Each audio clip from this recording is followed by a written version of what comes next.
మోకాల నొప్పులకు ఎటువంటి సర్జరీ లేకుండా ఎపియాన్ పెయిన్ క్లినిక్ అందిస్తున్న అత్యాధునిక చికిత్స. Welcome to Suman TV.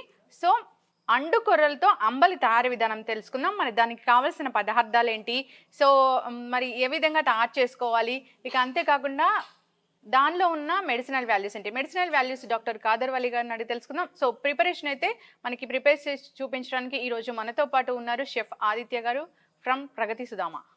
నమస్కారం ఆదిత్య గారు. అంబలి అనగానే సంథింగ్ అది ఒక లాంటి ఫీలింగ్ వస్తుంది, అంటే చాలా హెల్దీ ఫుడ్ అన్న ఫీలింగ్. లంచ్, డిన్నర్, బ్రేక్ఫాస్ట్ 30 నిమిషాలలో నొప్పి లేకుండా వేడికోస్ వెయిన్ చికిత్స ఆవేశ హాస్పిటల్ హైదరాబాద్. ఇలాంటి 3 సెషన్స్ కి మనం దాన్ని తీసుకోవచ్చు. yes అండి, and it is very smooth and consumable. Okay, so తీసుకోవచ్చు. అది పిల్లల నుంచి పెద్దవాళ్ళ వరకు అందరూ దీన్ని తీసుకుంటారు. yes అండి. సో మరి దీనికి కావాల్సిన పదార్థాలు అంటే ఏంటి?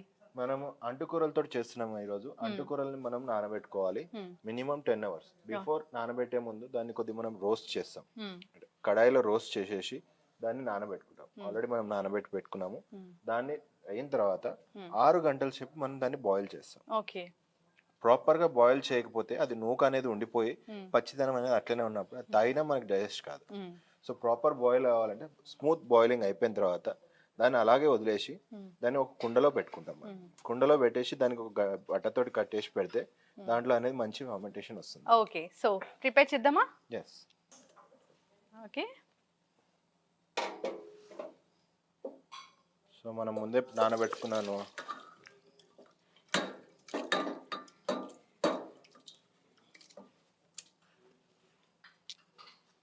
ఇక్కడ పెట్టి వాటర్ 10 hours అన్నారు కదా? ఎస్ మ్యామ్, 10 hours నానబెడుతున్నాం. అంటే మనం రాత్రి నానబెట్టేసి పెట్టేసుకోవాలి. సో మార్నింగ్ ఎప్పుడైతే మనము ఫ్రీ అవుతామో బ్రేక్ఫాస్ట్ ఇవన్నీ సెషన్ అయిపోయిన తర్వాత దాన్ని బాయిలింగ్ కోసం అని చెప్పి పెట్టేస్తాం అనమాట. సో బాయిలింగ్ ఎంత సేపు అనేది? చాలా సేపు పడుతుంది మీకు. ఎన్ని అవర్స్? మీకు 5 to 6 hours పడుతుంది. ఓ ఓకే. సో లాంగ్ ప్రాసెస్ ఉండడం వల్ల ఏంటంటే దాంట్లో ఉన్న స్మూత్నెస్ అనేది వస్తుంది, వాటర్ అబ్జర్వింగ్ ఉంటుంది, స్మూత్ గా బాయిల్ కావడం అనేది ఇంపార్టెంట్. సో దాని మూమెంట్ మనం సాఫ్ట్ గా బాయిల్ కాలేదంటే మాత్రం రానెస్ అట్లానే ఉంటుంది. సో అది కన్జ్యూమ్ చేసినా మనకు అంత బెనిఫిట్ ఉండదు. Yes, okay. 5 to 6 hours అయితే మనం అంటే దానికి కావాల్సినంత క్వాంటిటీ ఆఫ్ వాటర్ అనేది మనం యాడ్ చేయాలి. కంపల్సరీ చూసుకోవాలి, మధ్య మధ్యలో కలుపుతూ ఉండాలి. సో దాని వల్ల ఏంటంటే దాని కుకింగ్ రేషియో ఏదైతుందో అది కరెక్ట్ గా కుక్ అవుతుంది. ఓకే. సో వాటర్ కావాలనుకున్నప్పుడు మళ్ళీ యాడ్ చేసుకోవాలి. సో ఇదంతా అయిన తర్వాత మనం ఒక కుండలో మూత కట్టి పెడతాం వేని. సో దాన్ని మనం నెక్స్ట్ ఎప్పుడు కావాలంటే అప్పుడు వాడుకోవచ్చు. ఫ్రిడ్జ్ లో పెట్టుకొని అంటే ఎన్ని డేస్ వరకు? మామూలుగా ఒక 3-4 days వరకు ఉంటుందా? 4 days ఉంటుంది. ఓకే అండి. సో వాటర్ ఎంత ఎక్కువ ఉంటే మనకు అంత మంచిగా బాయిల్ అవుతుంది. సో కింద పట్టుకోకుండా కూడా ఉంటుంది. ఓకే, కుక్ అయింది కదా, దీన్ని కొద్దిసేపు మనం పక్కన పెట్టేసుకొని కుండలోకి ట్రాన్స్ఫర్ చేసుకుందాం. ఓకే. సో మనం ఆల్రెడీ కుండలో పెట్టేసుకున్నాం. సో ఒక రోజు అంతా నేను అట్లనే పెట్టాను. ఓకే. సో మనం ఇప్పుడు తీసి చూసుకుందాం ఎలా ఉందో మంది.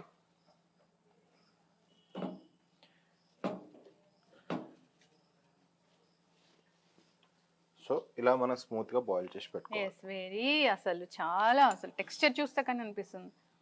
సో ఇలా పేస్ట్ లాగా మనకి క్లియర్ గా ఉంటే తొందరగా డిజాల్వ్ అవుతుంది.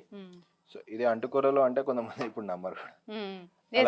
స్మూత్ గా ఉంది చూడండి. అంటుకూరలో ఎప్పుడైనా కొద్దిగా లైట్ హార్డ్నెస్ ఉంటుంది. దానికి ఇప్పుడు మీరు బాగా బాయిల్ చేసుకుంటే ఈ ప్రాబ్లం అనేది మీకు ఉండదు. అవును, ఫర్మెంటేషన్ అనేది కంపల్సరీ ఉండాలి. అందుకోసమే మనం కుండ తీసుకున్నాం. దీనికోసం కొద్దిగా పెరుగు వేసుకుంటాను.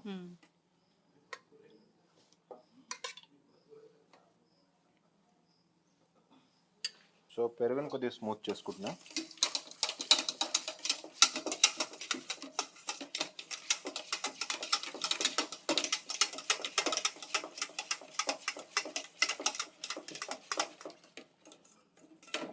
సో ఇప్పుడు దీంట్లో నేను కొద్దిగా అంటుకూరలది వేసుకుంటాను.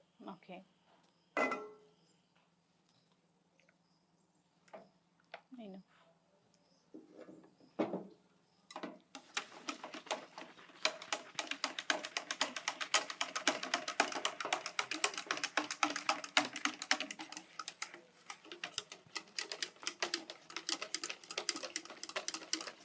అది పెరుగు వేయడం వల్ల ఫర్మెంటేషన్ వల్ల చాలా మంచి అరోమా వస్తుంది.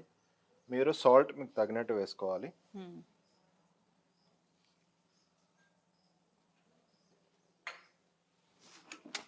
కావాలనుకుంటే కొద్దిగా పెరుగు కూడా వేసుకోవచ్చు మనం.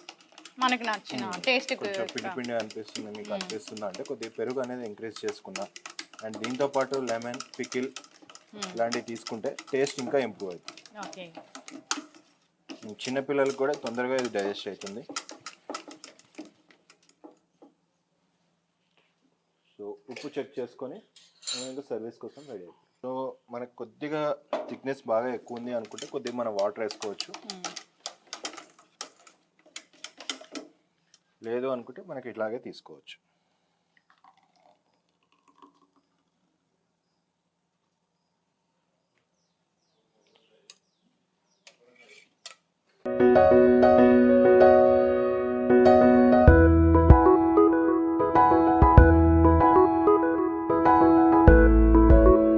మేడం అంటుకూరలతోటి అంబలి రెడీ.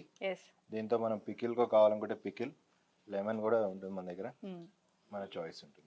నేను నార్మల్గానే దీన్ని టేస్ట్ చేస్తాను, అసలు దీని ఎగ్జాక్ట్ టేస్ట్ అనేది నాకు తెలియాలి కాబట్టి.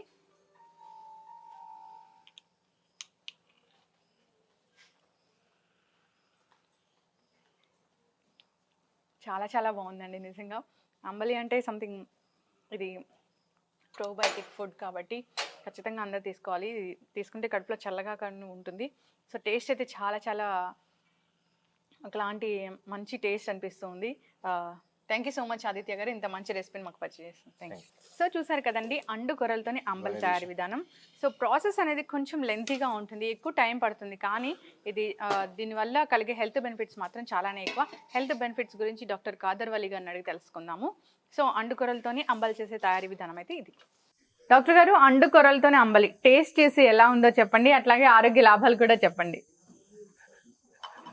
నేను గ్లాస్ మొత్తం తీసేసుకుందాం తీసుకుంటా తెలుసు.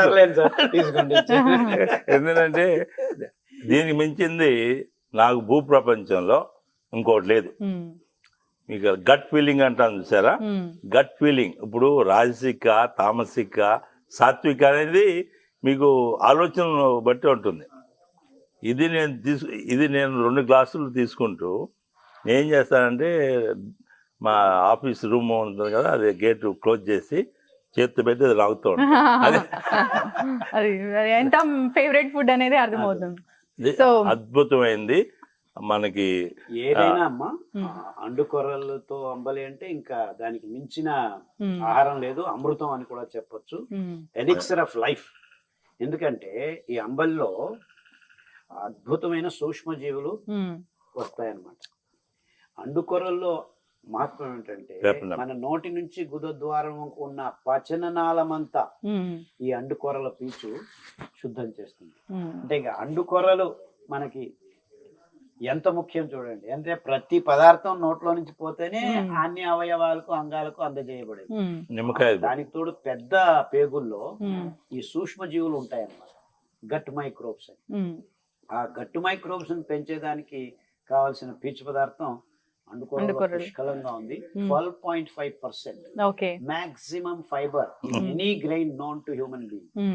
ఇది ఆకుపచ్చగా ఉంటుంది. ఆ కలర్ కూడాను ఆ ఫైబర్ వల్ల వస్తుంది. ఈ కలర్స్ అంతా ఆ ఫైబర్ వల్లే వచ్చేది. దీంతో అంబలి అంటే ఏంటి, మనం నానబెట్టి ఉడకపెట్టి మట్టి కుండలో అదంతా చూపించారు, బట్ట కట్టి పెట్టి మరుసటి రోజు ఉదయానికి, అంటే మీరు ఉదయం నానబెట్టి ఉదయం ఉడకపెట్టి దీన్ని చేయాలి. ఇలాంటి అంబలి తాగితే మీ పొట్టలో ఉన్న మంచి మైక్రోబ్స్ అన్ని వృద్ధి అవుతాయి. అండ్ ఇదే నిజమైన బ్రెయిన్. మనకి శాంతి, నెమ్మది, పీస్ఫుల్ గా ఉండాలంటే మీ పొట్టలో మంచి సూక్ష్మజీవులు ఉండాలి. సో మీరు రోజు లేచి అంబలి ఒక పూట తాగారంటే, ఈ లోట ఆయన 2 లోటాలు తాగారు, ఎవరికైనా ఫేవరెట్ ఫుడ్. ఇప్పుడు ఆలోచన, మంచి ఆలోచన కదా కావాల్సింది. మంచి ఆలోచనలు రావాలంటే మన పరిపాలించే వాళ్ళకి ఇది number 1 drink and best food for human being on this planet అంబలి. అంబలి మించి ఏ ఆహారం అనవసరం. ఇన్ఫాక్ట్ డయాలసిస్ తో కిడ్నీ పాడైపోయింది, వారానికి 2 సార్లు డయాలసిస్ చేసుకుంటున్నాం అనే వాళ్ళకి ఈ ఊదలంబలి, అండుకొర్రల అంబలి, అరికల అంబలి 2 రోజులకు ఒకసారి మార్చి ఇస్తే 6 నెలల్లో డయాలసిస్ నుంచి బయటపడిపోతుంది. దీంట్లో ఇంకోటి ఉందండి, దీంట్లో పికిల్ వేసిన అనుకోండి ఇది బూస్ట్. దానికి మీకు ఆ పికిల్ లో ఉన్న ఆ కాంబినేషన్ టేస్ట్, ఆ విటమిన్ సి, ఇంకా మీకు దీంట్లో విటమిన్ B12. విటమిన్ B12 అన్ని జీవరసాయనిక క్రియలకు ముఖ్యం అండి. అది సూక్ష్మజీవులే తయారు చేస్తాయి. ఇది అంబలి రూపంలో. ఇది మీరు వేయండి సార్, ఒక్కటి వేయండి. ఒకటే దీనంత రుచి ఇంకా మీకు ఇంకా అయిపోయింది. ఇది అమృతం అంట నాకైతే, ఇది అమృతం. Nothing better than this. ఇలా అంబలికి కొద్దిగా నిమ్మకాయ ఊరగాయ వేసుకొని ఇంకా ఎంత తిన్నా అంత. నేను 2 గ్లాసులు, no breakfast, no lunch, no dinner. నాకు ఇంకా దీనికి మించింది రెండేది. ఇంకా అంబలి చేసుకొని 6 వారాలు ఏ క్యాన్సర్ పేషెంట్ అయినా తీసుకుంటే క్యాన్సర్ కూడాను తగ్గుముఖం పడుతుంది. అంటే క్యాన్సర్ లాంటి మహమ్మారి రోగాలకు అంబలి రామబాణం. అంబలి రామబాణం. చాలా మంది క్యాన్సర్ పేషెంట్లు తినలేరు, పొట్ట సరిగ్గా లేదు, ఇది లేదు. కానీ అంబలి ఇవ్వటం మొదలు పెడితే నీళ్ళగా, ఇంకా కొద్దిగా నీళ్ళగా చేసుకోవచ్చు, గుటగుట తాగేస్తారు.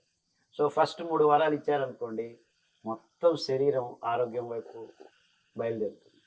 సో అంటే ఇంకా చనిపోతారు అనుకున్న వాళ్ళకి కూడాను మళ్ళా జీవం పోసే అమృతమే. సో అందరూ అంబలిని ఒక్క లోట అయినా ప్రతిరోజు తాగాలి. అది సామల అంబలి కావచ్చు, అరికల అంబలి కావచ్చు, ఊదలు కానీ ఏదో ఒక అంబలి. ఆ సూక్ష్మజీవుల్ని పొట్టలో నింపుకోండి. మీ నిజమైన బ్రెయిన్ ఇక్కడే ఉండేది. ఈ బ్రెయిన్ సరిగ్గా పనిచేయాలంటే సో అమృతంలా ఉంది అంబలి, అద్భుతం. దానికి కొద్దిగా ఊరగాయ, విటమిన్ బి ఇందులో ఉంది, విటమిన్ సి వేశారు. ఎండలో కూర్చొని అంబలి తాగారా మొత్తం వచ్చేసింది. ఇంకా మొత్తం ప్రపంచం అంతా అందులో. ఇప్పుడు ఎక్కువ మందికి B12 లేదండి. అదే B12 అనేది అందువల్ల అందరూ తీసుకోవాల్సింది, చిన్న పిల్లల దగ్గర నుంచి పెద్దవాళ్ళ వరకు. అసలు పెద్దవాళ్ళు అంటారా 60 సంవత్సరాలు దాటితే ఇంకే ఫుడ్ తీసుకోవాలి. ఈ కరోనా నేపథ్యంలో మీకు ఇంతే కావాల్సింది. అంబలి, ఊరగాయ, సూర్యుడు, BCD, త్రిశూలం, లేకపోతే రాంబాణం, ఏదన్నా అనుకోండి మీ ఇష్టం. థ్యాంక్ యూ సో మచ్ అండి. అంబలి గురించి చాలా చక్కగా చెప్పారు. అంతేకాదు అండుకూరల గురించి, అండుకూరలతో చేసిన అంబలి అయితే ఇంకా అమృతంతో సమానమని చక్కగా చెప్పారండి. సో ఖచ్చితంగా అందరికి అలవాటు అవ్వాలని కోరుకున్నాము. పచనాన్ని శుద్ధం చేస్తుంది ఈ పీచు పదార్థం. ఎస్, అందరు కూడా ఇలా ప్రిపేర్ చేసుకుని తీసుకోవాలి, అందరూ ఆరోగ్యంగా ఉండాలని కోరుకున్నామండి. ధన్యవాదాలు.